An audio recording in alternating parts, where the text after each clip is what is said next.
All right, in this video, I'm going to break down how you, as a founder of a high ticket, B2C, B2B company, or even like the leader on the sales team, or you're the main revenue driver, income producing person, how you can start to, through four very simple steps, simple, not easy, right? Remove yourself from the sales process. And we've gone through this journey ourselves in this business, removing our founder, Alex, from the sales process. And next is removing myself, the sales leader, even further from that process. And so we're on stage 4, where we've actually fully removed the founder from having to do the sales. But the 4 stages we're going to cover here, you very likely may be feeling like you're living in one of these 4. So first phase is going to be your founder-led sales. You're doing most of it yourself, don't really have much help. The second phase, you actually start to hire your first sales development rep. This could be like an appointment setter, someone to tee you up with the best opportunities. The third phase is now the reps actually start to close without you, still some oversight involved from you. But then the fourth phase would actually be finally removing yourself entirely. And now we're still working through, again, getting myself out of sales, but our founder is finally out, which is great. And then for those of you who don't know me, if you're new here on this channel, my name is Brian Downard. I am one of the partners at prospectingondemand.com, where over the past decade, we've helped more than 1,500 high-ticket B2B companies really just grow past their own glass ceilings by installing these exact types of systems to help them grow faster than they could on their own. And so we're going to go through this video in a lot of detail and hopefully give you a lot of clarity on how you can start to do this for yourself. So let's begin. Now, the pros of founder-led sales in phase 1 is obviously you can customize the offers. You have a lot more flexibility with how you are making the offer, what's included in the offer, the pricing. You can negotiate a lot easier with someone because you can just do that. You're the boss, you're the owner. No one's going to tell you differently. And so it gives you a lot of flexibility to meet the needs of the individual person on the other side of that call. You are also the product, right? The trust transfers immediately because they're not just buying the thing that you do, they're buying you. They're buying the trust that you are the leader of this. You understand better than anyone else how it works. You obviously then have 100% control over the positioning, the objections, everything around that process. And then you have a direct feedback loop. So you hear directly from the mouth of your potential prospects, customers, et cetera, what they're looking for, what their objections are, and what they need.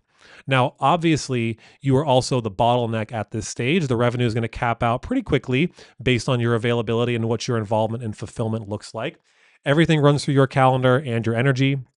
The process is more intuitive and you have it probably more in your head than on paper. And so you're winging a lot of these conversations that need to be more documented and systemized if you're going to ever get this off your plate. And then, of course, anytime where you are potentially facing a vacation, illness, burnout, stress, not able to do it because you're just too busy, the pipeline starts to dwindle and go away, which is not a good problem to have. And then really the hidden trap here at this stage is going to be not having any part of the process actually documented. The knowledge stays in your head and it makes it really impossible to train anyone at a high level and get them ramped up in a time where they'll be excited about and eager about the role, and then that they'll actually be able to do that job well and eventually replace you. So what you want to start doing at this stage, if you are here right now, it's totally fine. Start to document and write down the frameworks you are using. What processes are you following? What scripting do you use on the call? How do you handle certain objections? And just document it. It could be a Google Doc. It doesn't matter where it lives. It just needs to be somewhere you can reference and use as material to build out these systems later. Now, what I'd be looking at before you're starting to think about and considering moving over to phase 2 is when you are closing consistently with a predictable script and process, not just winging it and like getting a bunch of random deals here and there, but you actually can get it out of your head and down onto a piece of paper. You follow that yourself religiously and you can make the opportunities and the outputs happen consistently. And so really where the next piece of this comes down to is once you're starting to be really limited on your availability to do this, because I'm not going to say you should do this for as long as you can, but the more feedback you get directly from your customer's mouth, the easier it is to build out the process. It's a quicker hand it off to your team. So really once time becomes the main constraint and you actually have this all documented, that's when you can start to look at hiring. So really what to watch at this position here and this phase, if you will, is going to be your close rate. So And when you're getting referrals, a healthy close rate is going to probably be 50% plus. But if you're doing anything cold acquisition leaning, so cold outbound, running paid ads, that close rate might be closer to 20 to 30%, again, depending on what you sell. So have that metric in place because it's going to come in handy later when you're measuring your other closers against what you can actually do. Obviously, the revenue ceiling is going to be the capacity on your calendar. And then, like I already mentioned, starting to build out the call frameworks you go through. And even, I'm not going to say even more important, I'll say equally as important as building out what happens on the call. What are you doing off of the call to generate opportunities? How and when are you asking for referrals? How do you work your pipeline? How do you work your leads to generate and procure more opportunities? Got to have this written down before you can move on. So now let's assume you're starting to get these things in place. Now let's talk about hiring your first setter. Now, I wouldn't recommend jumping right into a closer unless you just happen to come across a unicorn of a person who's just a savage at this and they can absolutely do it and they're exceptional at that. My mindset around this is always continue to do it for yourself until someone else proves they can do it for you. Do not just take your foot off the gas and say, oh, okay, well, we hired the people. I don't have to do prospecting. I don't have to do sales. Wrong mindset. Keep fishing for yourself until they can show the efficacy and consistency of being able to fish for you. But this is really why I like to start with an appointment setter, because they're going to be able to work outbound leads, call leads, set leads for you, qualify them. And so your time, your valuable time now gets spent on only the best prospects, not actually doing the qualification yourself. And so, like I said, this frees you from having to do the outbound, and it really forces you to start to systemize how this person is qualifying leads, because they might get really excited and eager and just set anyone and everyone that's willing to take up your time. But if you do not have a clear process for what the qualification looks like for the people you actually want to be speaking with, this person is not going to do well. But but it's going to force you to have to do that at this stage. So your close rate will very likely trend upwards when you start to do this, just because, assuming qualification systems are in place, you are actually going to be only talking to and speaking with the best fits, and the setter or SDR, whatever you want to call them, they will be ultimately qualifying prior for you. And then really the setter, it allows them to learn your product without risking them losing deals while they ramp up into a closing position. Now, in this stage, you're very likely still the main one closing all of the deals. You just freed up time with bad prospects and qualifying to be able to close more of the best quality leads that you have. Now, a big thing to consider here as well is your close rate can tank I'm sorry, not the close rate, the show rate can tank pretty badly if your appointment setter does not understand how to actually sell the sales call, meaning how to position the call with a prospect that they set in a way that's going to be benefit driven to them. I have a whole video on that in this channel called Sell Your Sales Call. It's really critical that your appointment setters understand this process, or people will agree to the call and then they'll cancel last minute, they'll no show, they'll reschedule endlessly. You're competing for their time against a million other things they could be doing. This is how you are going to sell them on the benefit of why they should prioritize this. Very often, by the way, the simple frame that I use here is simply making them feel that regardless of the outcome of that call, that we're going to provide them with some insight and value that they can walk away with and basically leave them better than we found them, even if we never do business together.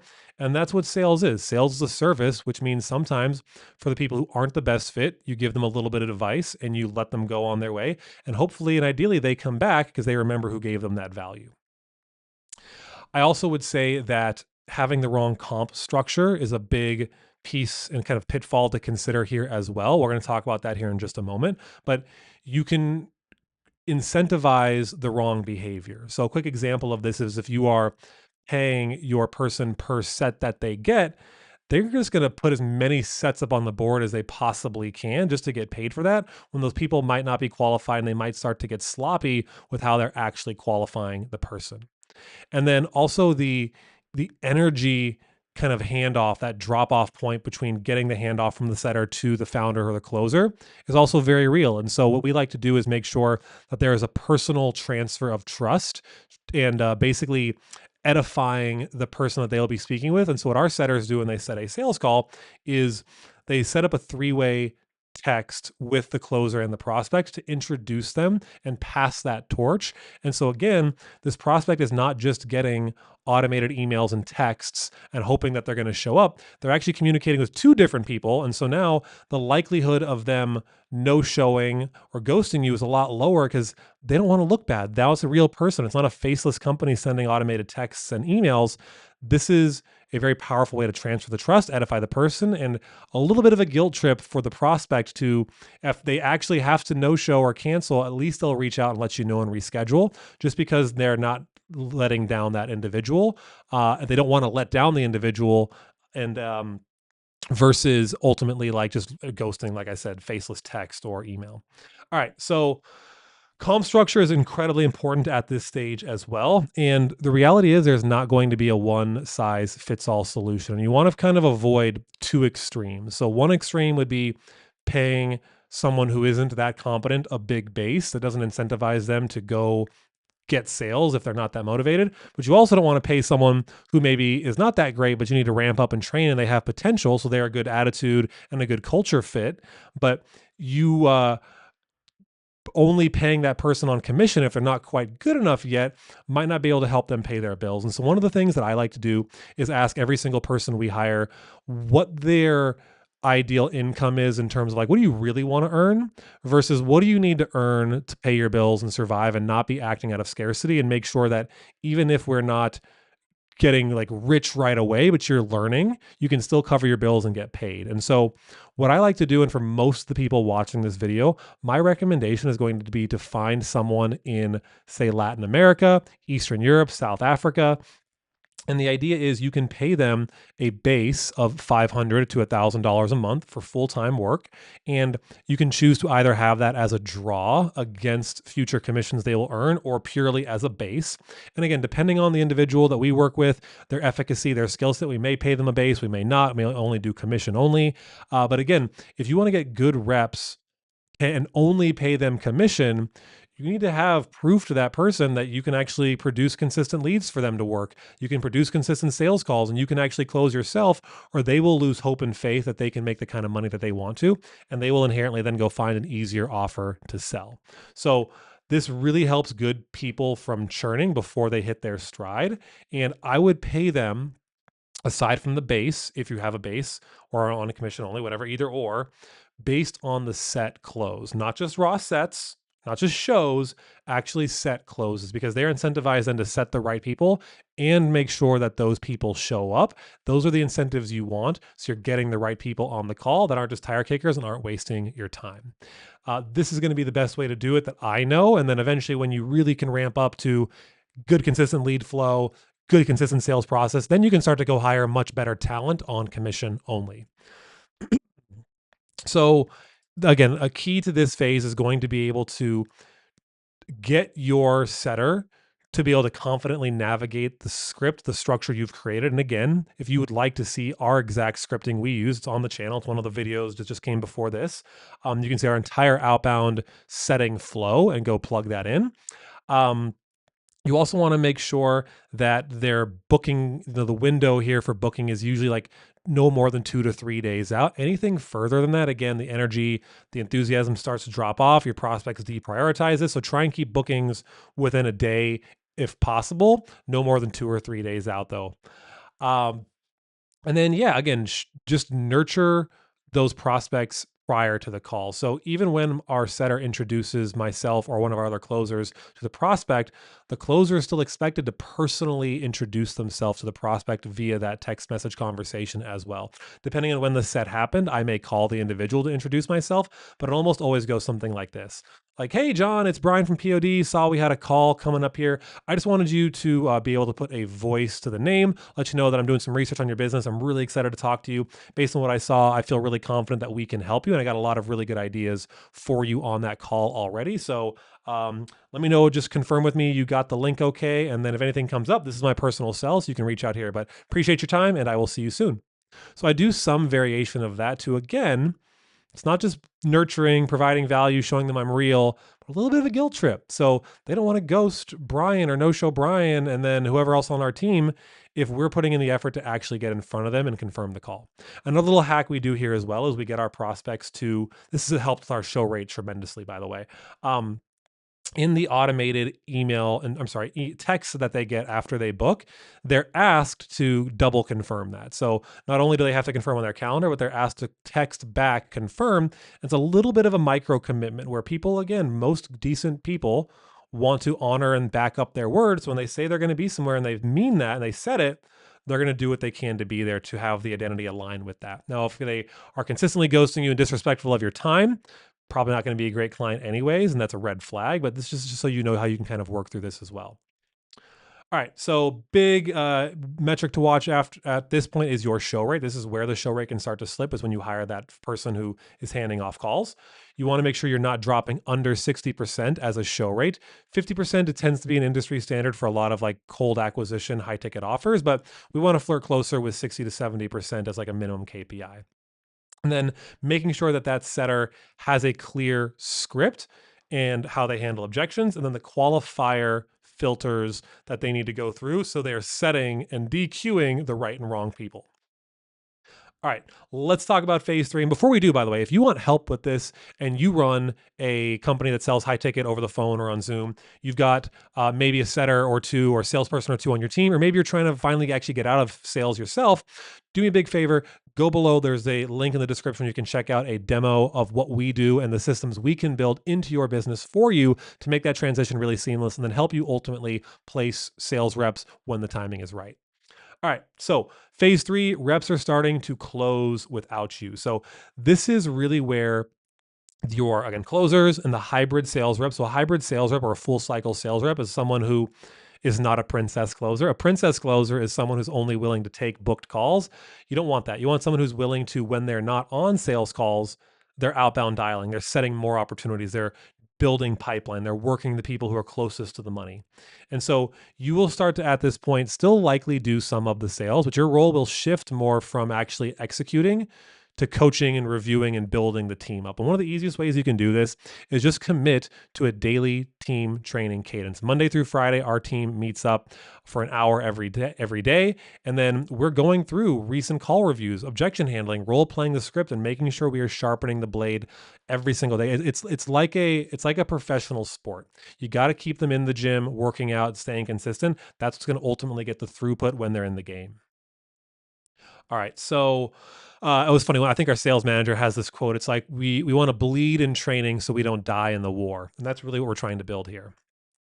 Now, this is where ultimately your setters can start to also transition to more of a closing role. So how we incentivize this here on our team is we encourage people to ultimately, if they fill my calendar and our other closers' calendar and they're maxed out, the best setter gets to step up and be a closer for that week, because now that's where the waterfall calls go to, and we can start to let them get practice in with the bottom of the barrel leads. Now, what we try and do is prioritize the best leads to our best closers. It doesn't always work perfectly that way. But if you're double booking slots, your top setter can start to maybe take some of those double bookings. They can take the leads that aren't as qualified and start to cut their teeth on this actual process.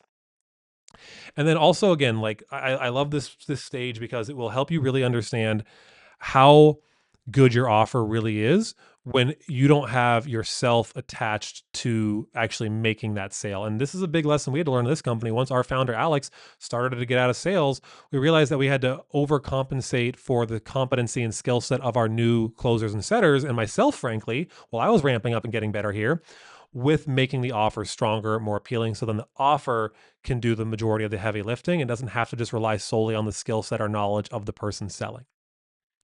Now, again, at this point, you're going to have to be okay with your close rate dropping a little bit. This is the cost of doing business, the cost of growth. Yes, there are some deals you could have, should have, would have closed. All you need to do is, when you review a call from someone and the call didn't go well, okay, cool, pick up the phone and call that lead for them. Doesn't mean the deal is lost. You can offer a different perspective and just be like, hey, John, I actually took a look at the call you had with Sarah on our team. I think there's a couple things that she missed. I love Sarah. She's really good, but I just wanted to make sure I shared these things with you so we're not doing you a disservice and like not letting you have all the options in front of you. and just ask them what happened there. And then you can have a conversation and probably salvage a lot of those deals. So very likely, again, you have not been totally removed from this. You are still in the system. You're reviewing, coaching, making compensation, basically like the comp structure for your setters and closers, still helping make those decisions. And then what I've also seen as well is if your setters and closers have to restart every month to make up the money again, it's tough. You really want to be able to, if possible, and if your offer allows for it, allow them to build up some type of book of business where they can also build a small piece of recurring revenue to build up their base with current customers that they've sold or that they've resold, ascended, upsold, or whatever into the back end continuity offers, and giving them a piece of that to make it painful for them to want to leave and go to a different offer. And then so this part easy to confuse not on sales with out of the system.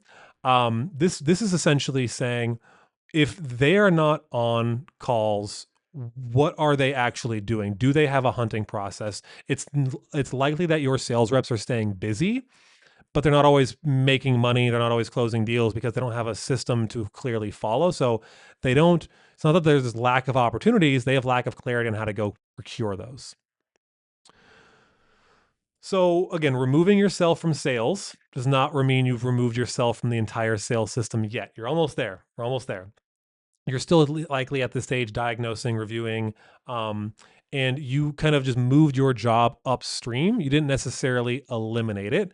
So true phase 3 exit means your sales reps and ideally now a manager are starting to diagnose, fix, and basically fix these things yourself without your direct input. And so just to kind of backtrack here a little bit, because I know we spoke about this, but building out at this phase, you're going to want to have some type of comp structure. So we actually do 6% of set closes for our setters to be a little more competitive, 10% on closes, then 15% if they set and close someone. So we want to really incentivize our closers to go work their own leads when they can. They're not on the phone. This is how we do that, by giving them even bigger percentage if they can go do both.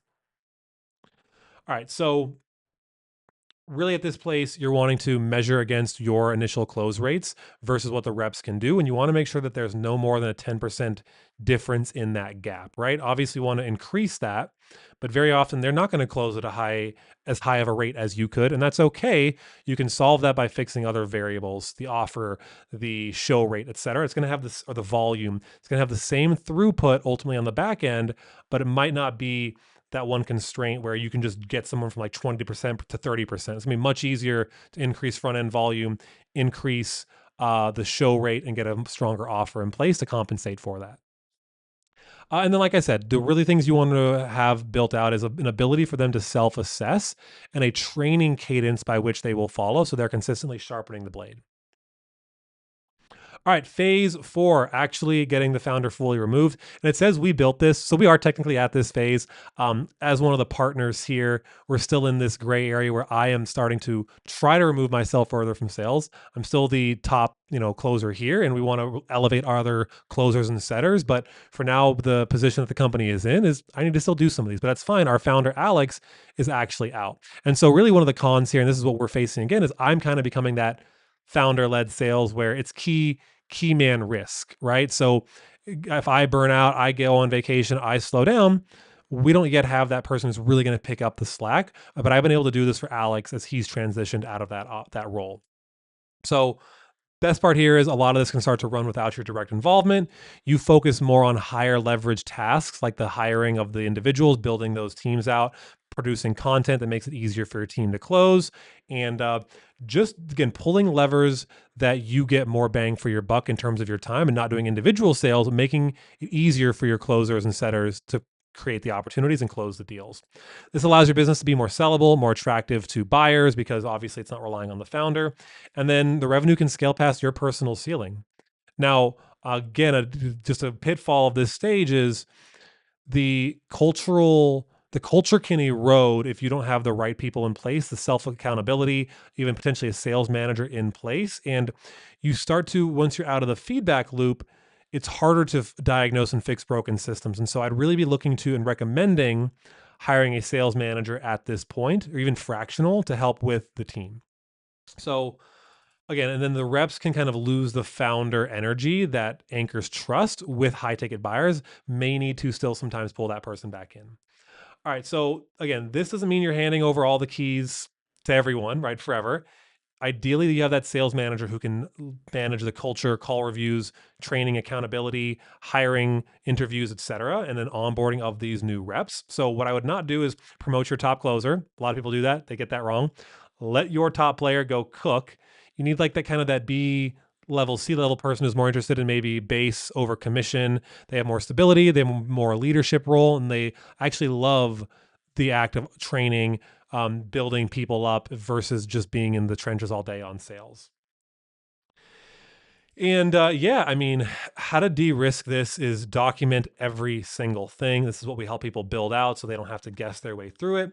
And then what you can do to really stress test this is kind of run a multiple week blackout period where you don't have any involvement and you see ultimately what the throughput comes out on the other side. So you can start to see what type of revenue and close rate the team can produce without you, kind of back out for a couple weeks and see ultimately what happens, and then make sure you have a full-blown playbook and hiring a sales manager to manage the team on your behalf. All right, so if you want to stop like guessing which phase you're stuck in, or if you know exactly where you're stuck and you want to know what to do about it, a lot of people spend a lot of time, multiple months, 6 months, 12 months, 18 months plus.